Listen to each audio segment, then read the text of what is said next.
So high বন্ধুরা, good morning. তো আমি সকালবেলা বেরিয়ে পড়লাম আজ 5 লক্ষ কণ্ঠে গীতা পাঠ কলকাতার ব্রিগেড প্যারেড ময়দানে। তো আমি বেরিয়ে পড়েছি সকাল সকাল বাড়ি থেকে। এখন বাজে 6টা। তো আমি বাসে উঠে পড়লাম।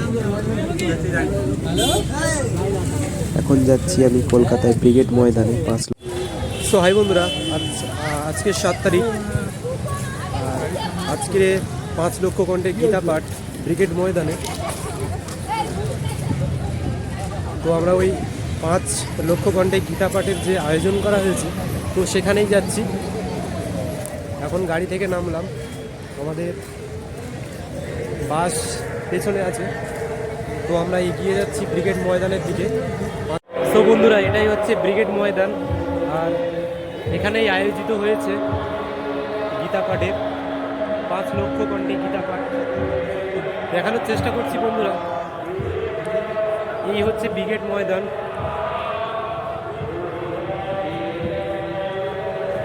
সমস্ত হিন্দুরা একত্রিত হচ্ছে আস্তে আস্তে।